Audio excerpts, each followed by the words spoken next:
Bonjour jeune padawan de Linux, ravi de te guider dans le monde passionnant de Linux.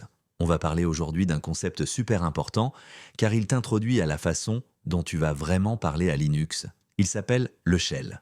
Imagine le shell, c'est un peu comme ton interprète personnel avec l'ordinateur. Quand tu tapes une instruction en texte, c'est le shell qui la comprend, la traduit pour le système d'exploitation Linux, le cœur de l'ordinateur, et lui dit quoi faire. Au lieu de cliquer partout avec la souris comme dans d'autres systèmes, ici tu vas souvent écrire tes ordres.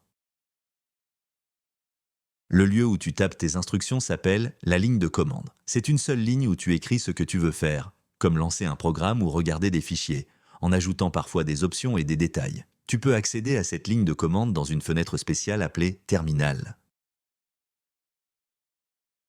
Par exemple, si tu veux savoir quel fichier se trouve dans le dossier où tu es, tu tapes la commande ls. Pour te faire savoir que le shell est prêt à recevoir une instruction, il affiche un petit symbole qu'on appelle le prompt. Ce prompt change selon qui utilise le shell. Pour un utilisateur normal comme toi, le prompt est souvent le signe $. Pour l'administrateur du système, appelé root user, qui a tous les droits, le prompt est le signe dièse.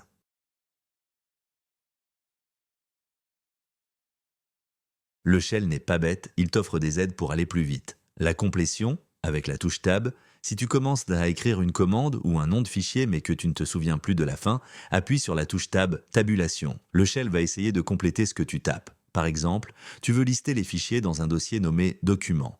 Tu tapes LSD et appuies sur Tab. Le shell complète pour toi et ça devient LS Document. Si plusieurs options sont possibles, tu peux appuyer 2 fois sur Tab pour voir la liste.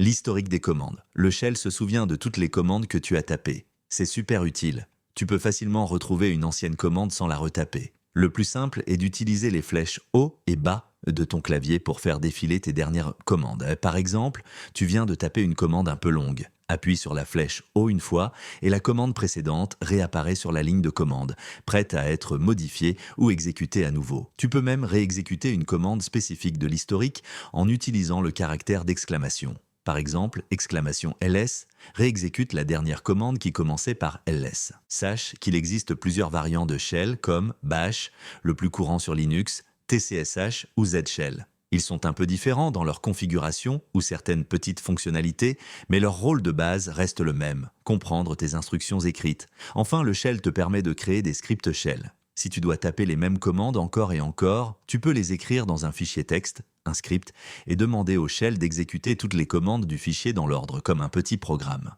Dans une prochaine vidéo, on va approfondir ce sujet. En résumé, cette vidéo t'a présenté le shell, ton interface principale en mode texte pour interagir avec Linux via la ligne de commande en t'apprenant à reconnaître le prompt et à utiliser des outils pratiques comme la complétion tab et l'historique pour travailler plus efficacement. À très bientôt pour une prochaine vidéo.